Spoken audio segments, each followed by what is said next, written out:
Ballroom Throwbacks, the aftermath of the conference.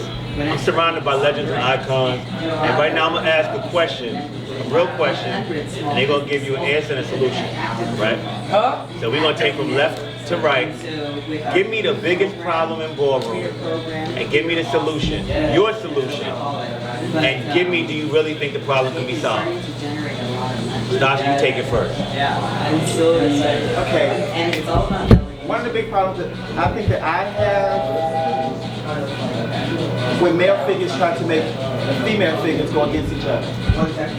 Now the solution probably can be if the female figures can stop paying attention to what the male figures has to say, because I feel like as a community we have to stick together, and sticking together we're united. And why would we want to let somebody else draw us apart? It starts confusion, it starts drama, and then it makes us look bad because we're arguing, we're fussing, and we're catfighting with each other, and it's not a good look for the girl. My biggest problem with this community is the violence. It's the violence, it's the fact that we're always so focused on the STDs and STIs, and we're not getting to the point of mental health. And the way that I think that this can be solved is for all the bitches in therapy.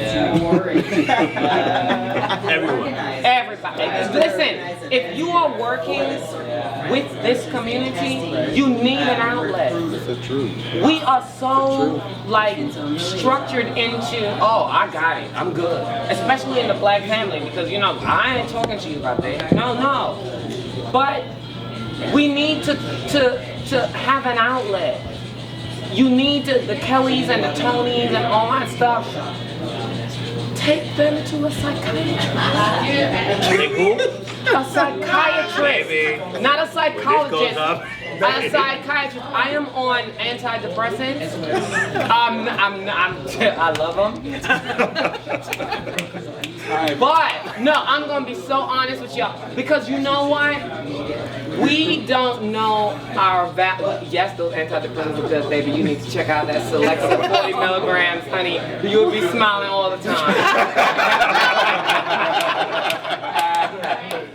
But yeah, I'm serious, because the younger ones need to understand that just because we're icons and legends and stuff like that, we go through shit too. We have issues. Okay, yes, I'm crazy at times. Okay? At times. Right? But I do think that the solution really is that we need to engage our community on mental health, on dealing with their issues before we start dealing with it. Get a test. You can tell someone, get a test, get a test, get a test. But they're not going to do that because they're not comfortable.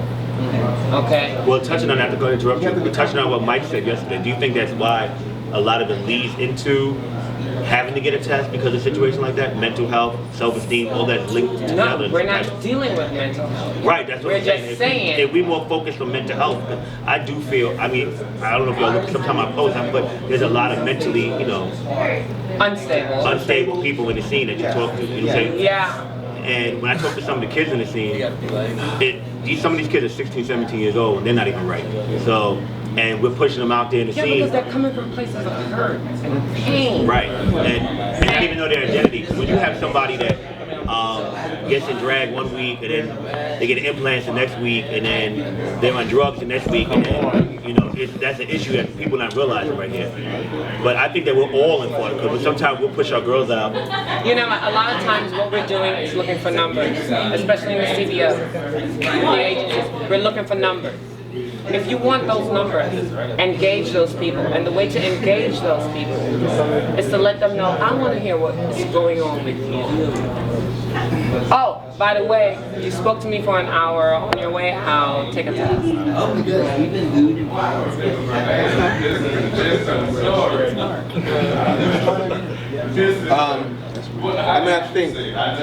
I think Stasha, what you said, what Tyra said, is indicative of a larger problem, which is, I think that it's a value issue. I think that, I said this earlier, that Everything in our society, it says that you're not valuable. Church says you're an abomination. Family repeats that message. But I don't have to Listen though. You don't have to believe it, but then the rule's telling you very different. You know what I mean? And so that if church and school and family community is saying you're not valuable, not that you're not only valuable, but that God says you're not valuable, where are you going for a different message? And so you hear that message every day of your life. And so what winds up happening is that you begin to engage in self-destruct. I don't believe, there's this thing in theology, logos incarnation.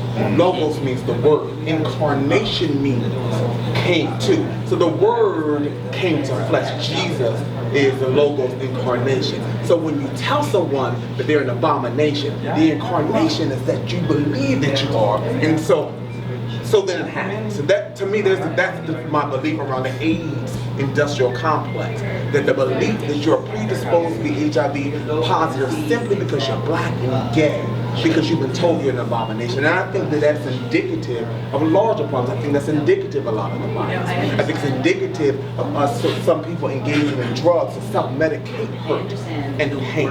What about people that came from good homes and good and just do drugs just to do it? How about that? Because you got a lot of these kids that they start escorting, right or wrong. I'm talking about Bush Queens, Femme Queens, all type of stuff. They start doing drugs and smoking crystal meth in the back of the ball. Why? Because, listen, last week I got on film them smoking crystal meth in the back of the ball. That's actually my point. But pain is pain. It doesn't matter if it's born out of a good household or not. Exactly. You come from a good household. That doesn't mean anything. Particularly, we're talking about once you come into the lifestyle. Because of you coming from that good household, but that household kind of condemned you. Kind of kept you closed in. Okay. Because of what you said, Stasha, because of what you said, Tyra, and because of what you said, Mike, the issue that I think is critical in Ballroom is identity development.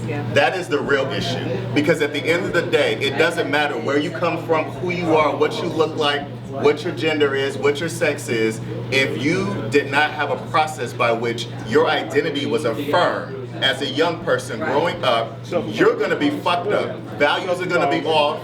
Esteem is going to be off. You're not going to know who you are, where you are, and what you do. So everything you do is going to be about following everybody else that you see. Exactly. That's it, and that leads right into this is the whole thing that we've talked about, and we talked about in LA in the leadership conference about self-esteem and self-empowerment. That's what it is. If that's not there, if you don't get that there, that's your issue in Ballroom. That's the root problem in Ballroom, which manifests itself, like Mike said, in violence, in lack of leadership, all those things, and that's what we're fighting against. But you know what the beauty is, though? The beauty is this: is that what we don't recognize is how beautiful and magnificent we are. That we have a history, in spite of producing wonders and creating wonders and have impacted globally. And people, again, there's this departure that we tend to think that Ballroom history stems from Paris is Burning. But we don't understand the history out of the Harlem Renaissance. We don't get that, and I'm not making that shit up. It's not to any stretch of the imagination. But the history of coming out of the Harlem Renaissance, through the Stonewall movement, through the AIDS epidemic, we have a history in creating in spite of, and talking about solution. That's the beauty of it. And so, learning to what I call the counter narrative, beginning to tell the story over, because the story that lies in our imagination is that we're not shit. But Michael, it goes deeper than that because you talked about the history of Ballroom. I find an issue when I hear Black and Latino kids telling me they're not good at math. Oh God. That hurts me to my spirit. How the fuck are we not good at something we created? You want to talk about history? We created math. We created science. Greek and Roman scholars attended our universities in Africa to learn this shit, to go back to where they came from and blow it up. But there's, again, talking about what I talked about earlier, about that fantastic hegemonic imagination. Again, you gotta tell the counter narrative. If you don't go back and tell a counter narrative, then you're gonna believe that shit. So Right. it's not just about ballroom, but since we're speaking Right. particularly about Right. ballroom, you've got to go back and tell a different kind of And understand the word and understand what he says in spite of. In spite of. You need to really think about in spite of what happened and what we went But see, through. but that's This what- is still what came. And that's exactly what we get when we talk about self-empowerment, self-identity. You have to couple that with leadership. Because when you have these kids that don't have that self-empowerment, that are not self-aware, don't realize how beautiful and magnificent they are, they end up acting out in these ways that we name as problems in the ballroom scene. But a lot of that stuff comes from they have no good leadership. The leadership does the same thing. The leadership teaches them to do the same thing. If somebody chops you, we all jumping on them. If somebody do this, we're all gonna get them. That's what we're teaching these kids. There's a biblical scripture associated with that. Open rebuke is better than love carefully concealed. And what that speaks to is the idea that people have an issue being corrected. Oh, yeah. Now, Yeah. we come from a culture where it took a village to raise every single person in that village. And we are not doing that and operating within that principle at this point, and have not been doing so for quite some time. I don't know. I don't know And if so- I agree with I that. mean, I'm gonna tell you, one thing I gotta say, what about some of these kids? I feel you, but we're gonna put leaders to the side. What about some of these kids that are just uncontrollable? It's not that they're uncontrollable. No, wait. There is some that's It is uncontrollable. not that There they're is. uncontrollable. Okay, it depends on Somebody what somewhere you. Wait, told It depends listen, if you're talking about listen. uncontrollable. Because if we're talking about uncontrollable, if you're in my house, you're controllable because you won't be in this house. No. Now, if another we house are will take you talking- on, That's not really no, controllable. We are No, I talking wouldn't know. about If human another house is gonna beings. take that issue We're on- talking about individuals. right? Okay? So there is no control over another human being. When I mean control, I There mean. should But I don't think we mean it wait. that But as literal. far as behavior, it has to be taught. It has to be something that has to be a role model type of guy. And validated. And Well, valid- but that's controlling it. That's reining it in.